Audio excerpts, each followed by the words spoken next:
الحمد لله نحمده ونستعينه ونستغفره ونؤمن به ونتوكل عليه ونعوذ بالله من شرور أنفسنا ومن سيئات أعمالنا من يهده الله فلا مضل له ومن يضلله فلا هادي له ونشهد أن لا إله إلا الله وحده لا شريك له ونشهد أن سيدنا ومولانا محمدا عبده ورسوله أما بعد فقد قال الله تبارك وتعالى في كلامه المجيد والفرقانه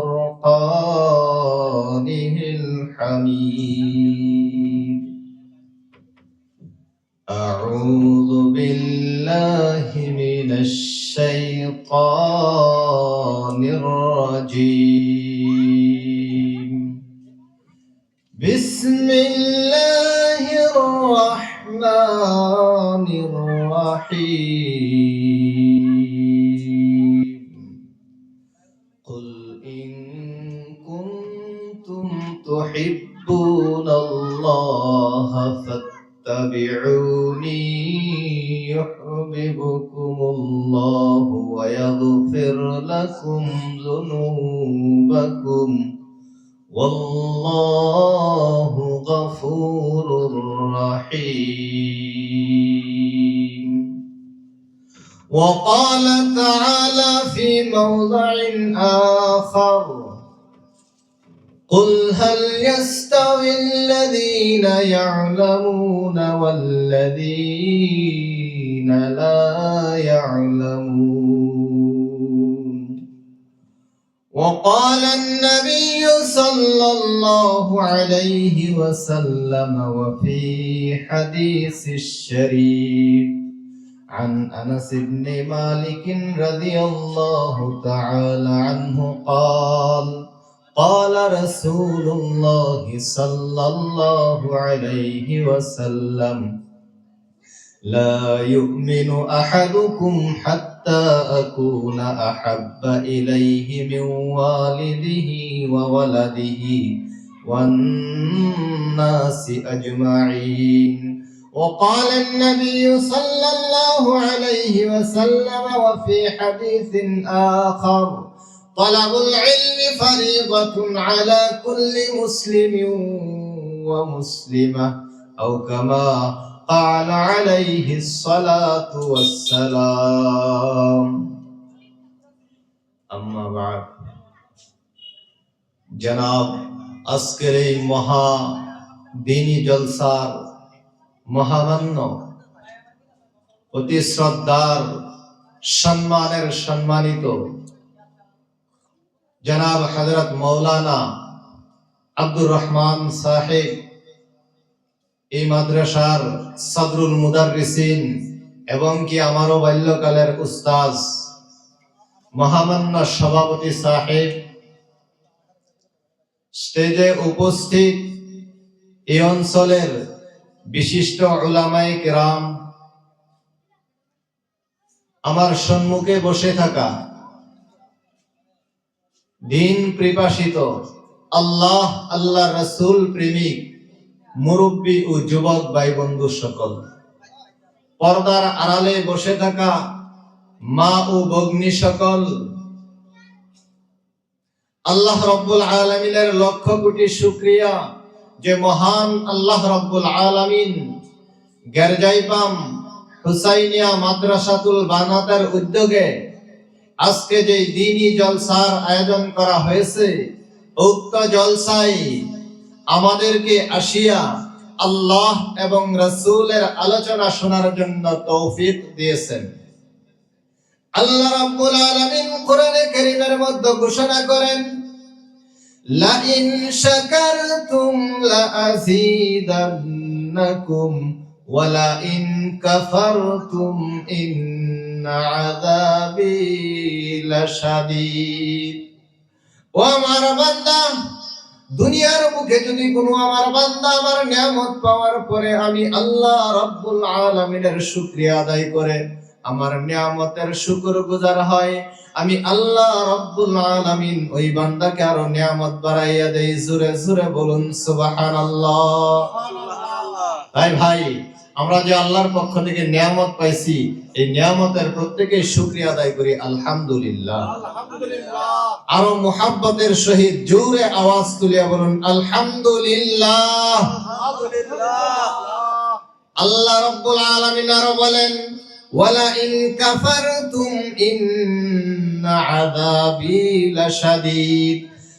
দুনিয়ার বুকে যদি কোনো আমার বান্দা আমার নিয়ামত পাওয়ার পরে আমার নিয়ামতের না শুকরিয়া করে, আমার নিয়ামতের কুফরি করে, ইনকার করে, আমি আল্লাহ রাব্বুল আলামিনের আযাব ওই বান্দার জন্য বড় শক্ত। জোরে বলুন নাউযুবিল্লাহ।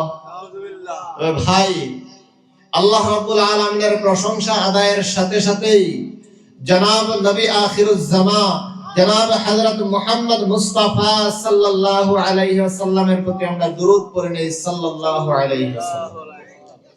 ভাই, আমি আপনাদেরই অঞ্চলের যুবক, আপনাদের সম্মুখে সামান্য সময় আলোচনা করার জন্য বসেছি। আল্লাহ রাব্বুল আলামিন যদি আমাকে তৌফিক দেন, তবে কোরআন এবং হাদিসের রোশনি থেকে সামান্যতম সময় আপনাদের সম্মুখে আলোচনা করব। তাই যেই ভাই বন্ধু সকল এখন পর্যন্ত রাস্তাঘাটে, হাটে বাজারে চলাফেরা করতেছেন, নিজের বাড়িতে বসে আছেন, এই যুবক বন্ধুদের খিদমতে আমি গুজারিশ করব, মুরব্বী বাবাদের খিদমতে আমি অনুরোধ জানাইব, আমরা যেন আর অবহেলা না করিয়া, বাড়িতে বসিয়া না থাকিয়া, রাস্তাঘাটে অযথা সময় নষ্ট না করিয়া আমরা প্যান্ডেলের ভিতর আসিয়া যাই, সভাস্থলিতে আসিয়া যাই, আসিয়া দিন ও দুনিয়ার কোরআন এবং হাদিসের রোশনি থেকে আলোচনা শুনি, আর আমরা ইহার মধ্যে আমল করার চেষ্টা করি। ভাই, দোস্ত আর বুজুর্গ, আলোচনা বিশেষ কিছু নয়। আমার পূর্বে আমারই সাথী জনাব হযরত মাওলানা জিয়াউর রহমান সাহেব কোরআনের রোশনি থেকে খুব সুন্দর আলোচনা তুলে ধরলেন। আমরা যদি আমল করতে পারি, আমি মনে করি ওইটুকুন আলোচনায় আমাদের জন্য যথেষ্ট। তারপরেও আমি দুই চারটি কথা আপনাদের সম্মুখে তুলে ধরতে চাই। আল্লাহ রাব্বুল আলামিনের গোটা 30 পারা কোরআনে কারীম থেকে আমি সামান্য একটি আয়াতের টুকরা আপনাদের সম্মুখে তিলাওয়াত করেছি। আল্লাহ রাব্বুল আলামিন ওই আয়াতে কারীমার মধ্যে বলেন, কুল ইন কুনতুম তুহিব্বুনাল্লাহ ফাত্তাবিউনি ইউহিব্বুকুমুল্লাহ ওয়া ইয়াগফির লাকুম যুনুবাকুম ওয়াল্লাহু গফুরুর রহিম। ও আমার নবী, আপনি আপনার উম্মতদেরকে ঘোষণা করিয়া দেন, আপনার উম্মতদেরকে আপনি জানাইয়া দেন, যদি দুনিয়ার কোনো বান্দা আমি আল্লাহ রাব্বুল আলামিনকে মুহাব্বত করতে চাই, আমি আল্লাহ রাব্বুল আলামিনের সঙ্গে যদি মুহাব্বত স্থাপন করতে চাই, ওই রকম বান্দারা যেন ফাত্তাবিউনি ইউহিব্বুকুমুল্লাহ, ওই বান্দারা যেন আমার হাবিব জনাব হযরত মুহাম্মদ মুস্তাফা সাল্লাল্লাহু আলাইহি ওয়াসাল্লামের অনুসরণ যেন করে। তবে ভাই, কথা হলো, এই অঞ্চলের মধ্যে যদি একজন মাতবর থাকে, বিচারপতি থাকে, বা সরকারি বড় একটা চাকরিয়াল থাকে, আমরা সকলেই চাইবো ওই ব্যক্তির সঙ্গে আমার আপনার মুহাব্বত কেমন করে স্থাপন হয়ে যায়, তার সঙ্গে আমার ভালোবাসা কেমন করে হয়ে যায়। ঠিক এমনি ভাবে কোন স্কুলের প্রফেসর, কোন স্কুলের প্রিন্সিপাল, কিংবা তো মাদ্রাসার হেড হুজুর, নাজিমে তালিমাত হুজুর, এই সমস্ত মানুষের সঙ্গে মাদ্রাসার ছাত্র ছাত্রীরা, স্কুল কলেজের ছাত্র ছাত্রীরা তারা চায় যেন ওই প্রিন্সিপালের সাথে আমার মোহাব্বত হয়ে যায়, প্রিন্সিপালের সঙ্গে আমার যেন ভালো একটি সম্পর্ক স্থাপন হয়ে যায়। আর আমরা যারা গ্রাম অঞ্চলে বসবাস করি আমরা প্রত্যেকেই চাই যেন আমার অঞ্চলের মধ্যে যেই মুরব্বী রয়েছে, যেই বিচারপতি রয়েছে, সরকারি চাকরিজীবী যে মানব জাতি রয়েছে, ওই মানুষের সঙ্গে আমার আপনার মোহাব্বত কেমন করে হয়ে যায়, তার সঙ্গে আমার আপনার ভালোবাসার সম্পর্ক কেমন করে হয়ে যায়।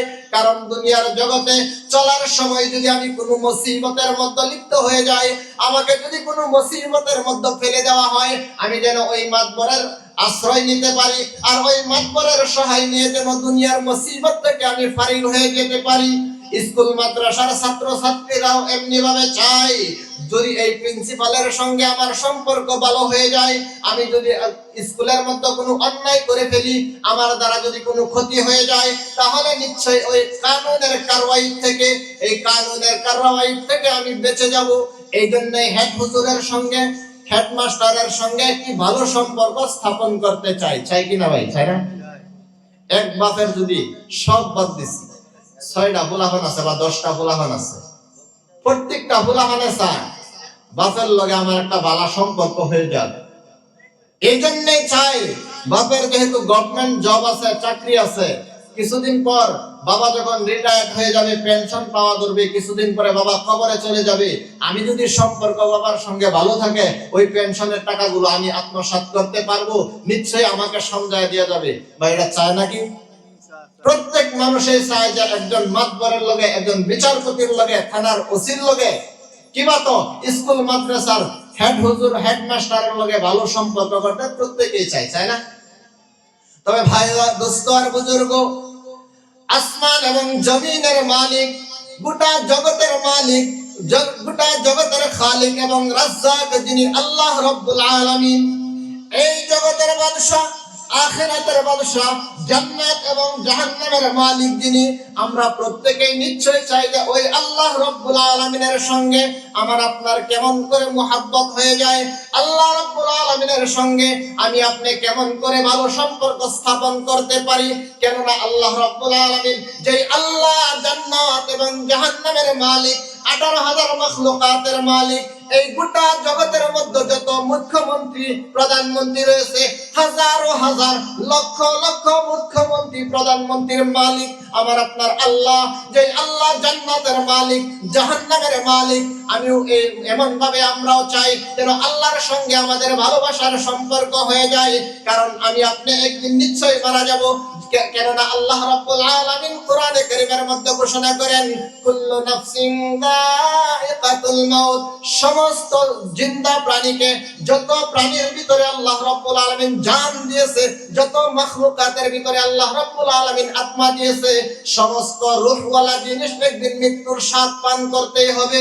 কেননা আমি আপনি যখন মারা যাব, আল্লাহ রাব্বুল আলামিন কোরআনে কারীমের মধ্যে ঘোষণা করেছেন, তবে মারা যাওয়ার পর কবরের জগৎ এবং হাশরের জগতের মধ্যে যেন আল্লাহ রাব্বুল আলামিনের শান্তি আমরা পাইতে পারি, জান্নাতের মেহমান যেন আমরা হইতে পারি। এই জন্যই আমরা সকলেই চাইবো যে আল্লাহর সঙ্গে মুহাব্বত স্থাপন হয়ে যাক। নিশ্চয়ই চাইবো, চাইবো না ভাই?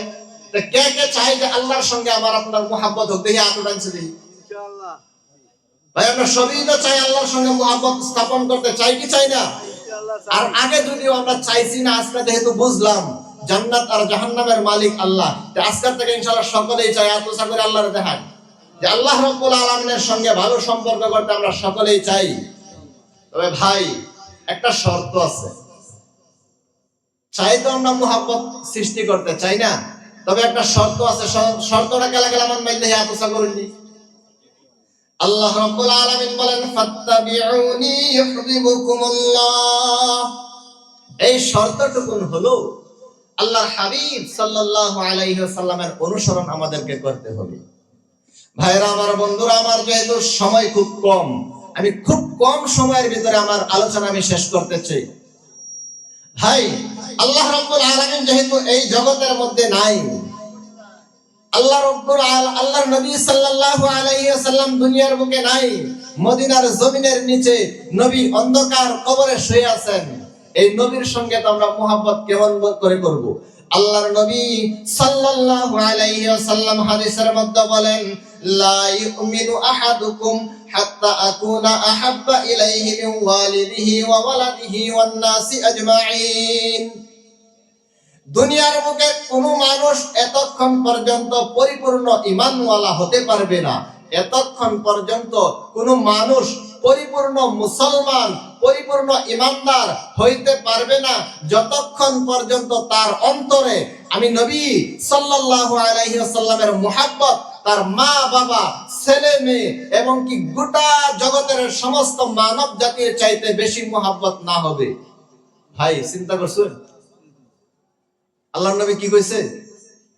আল্লাহর নবীরে অর্থাৎ সহজ ভাষায় আমি বুঝাইতেছি, আল্লাহর নবী সাল্লাল্লাহু আলাইহি ওয়াসাল্লামকে এমন ভাবে মুহাব্বত করতে হবে যেমন ভাবে সাহাবায়ে কেরাম রিদওয়ানুল্লাহি তাআলা আলাইহিম আজমাইন মুহাব্বত করেছিলেন। তারপরে আমরা পরিপূর্ণ মুমিন হতে পারবো, ঈমানদার হইতে পারবো। আমরা সবই তো কই যে ঈমান আছে, আমরা মুসলমান মুমিন কই না? কই না ভাই? স্বীকার করেন না? কই না? প্রত্যেকেই কই। আজকাল এই হাদিস শোনার পরে অনুভব হইছে কতটুকু মুমিন। আমরা যে মুমিন কই, ঈমানদার কই, এই হাদিস শোনার পর নিশ্চয় অনুভব হয়ে গেছে যে আমি আর আপনি কোন পর্যায়ের ঈমানদার। ভাইরা আমার মনে রাখবেন, আমার আপনার ঈমান যদি মসজিদ থেকে যখন আযানের আওয়াজ আসে, হাইয়া আলাস সালাহ, হাইয়া আলাল ফালাহের আওয়াজ যখন আমাদের কানের মধ্যে আসে, এই আওয়াজে আমাদেরকে ঘর থেকে বাহির করিয়া মসজিদ পর্যন্ত নিয়ে যাইতে পারে না।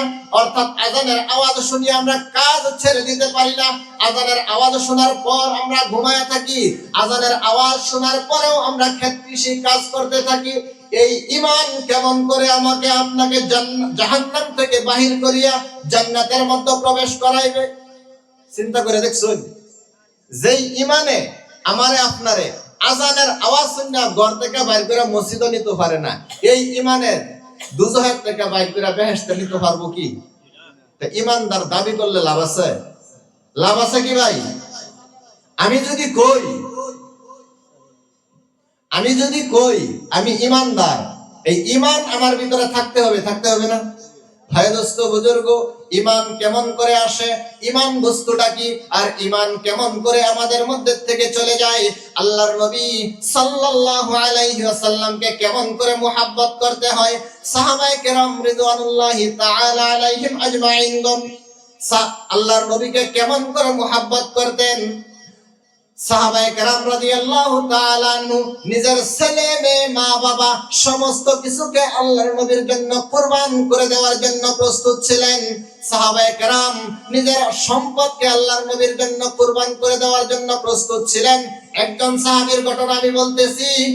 একজন সাহাবী যখন জিহাদের ময়দানে যাওয়ার জন্য প্রস্তুত হয়ে গেল, আল্লাহর নবী সাল্লাল্লাহু আলাইহি ওয়াসাল্লামকে গিয়ে বললেন, ইয়া রাসূলুল্লাহ, ইয়া হাবিবাল্লাহ, আপনি যখন জিহাদের জন্য যুদ্ধের ময়দানের মধ্যে রওনা হবেন, সমস্ত সাহাবায়ে কেরামদেরকে ঘোষণা করলেন সবাই নিজের বাড়ি থেকে, নিজের ঘর থেকে কিছু না কিছু সম্পদ আনিয়া এই যুদ্ধে যাওয়ার জন্য কিছু না কিছু দান খায়রাত করলো।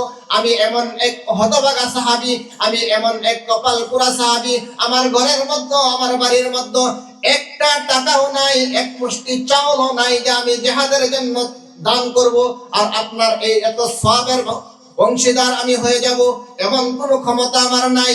শুধু এটুকুন আছে, আমি সাহাবীর জানটুকু আছে, আপনি দয়া করে আমার জন্য দোয়া করিয়া দেন যেন এই জিহাদের ময়দানে আমি শহীদ হয়ে যেতে পারি। এমনি সময় নবী করিম সাল্লাল্লাহু আলাইহি ওয়াসাল্লাম বললেন যে এদিকে আসো। সাহাবাকে ডাক দিলেন যে এদিকে আসো। সাহাবা আসলো। আসার সাথে সাথে আল্লাহর নবী সাল্লাল্লাহু আলাইহি ওয়াসাল্লাম হাত উঁচা করিয়া ওই সাহাবীর জন্য দোয়া করলেন, ও আল্লাহ, ও আল্লাহ, তুমি সাক্ষী থাকো আর তুমি শুনে রাখো যে আমার এই সাহাবীর রক্ত এই কাফিরে বেঈমানদের জন্য আমি হারাম বলে ঘোষণা করে দিলাম। সুবহানাল্লাহ। আর এই এলান ঘোষণা শোনার সাথে সাথে সাহাবী জার জার করিয়া কাঁদিয়া দিলেন, কাঁদতে আরম্ভ করলেন আর বললেন, ইয়া রাসূলুল্লাহ, এই যুদ্ধের ময়দানে যাওয়ার জন্য আমার কাছে কিছু ছিল না, শুধু আমার জানটুকু ছিল। আমি বলছিলাম যে আমার জানটা আল্লাহর রাস্তায় যেন আমি কুরবান করে দিতে পারি, আল্লাহর রাস্তায় যেন আমি শহীদ হয়ে যেতে পারি, এই দোয়া করেন। বরঞ্চ আপনি ইহার উল্টা দোয়া কি জন্য করলেন? উল্টা দোয়া করছে আল্লাহর নবী। আল্লাহর নবীর দোয়ার সঙ্গে সঙ্গে কবুল। আল্লাহর নবী সাল্লাল্লাহু আলাইহি ওয়াসাল্লাম ওই সাহাবীকে সান্ত্বনা দিয়া বললেন, ও আমার সাহাবী, শোনো শোনো, আজকের পর থেকে যদিও আমি তোমার জন্য উল্টা দোয়া করেছি, আজকের পরে যদি তুমি জ্বর হয়ে নিজের ঘরের মধ্যে শুয়েও তুমি ইন্তেকাল করো, এই দুনিয়া ত্যাগ করিয়া ফেলো, তবেও তুমি মনে রাখিও শাহাদাতের মর্যাদা, শাহাদাতের সওয়াব আমার আল্লাহ রাব্বুল আলামিন তোমার আমলনামার মধ্যে দিয়া দিবে। সুবহানাল্লাহ। এই ছিল সাহাবায়ে কেরামের মুহাব্বত। মহব্বত আছে না?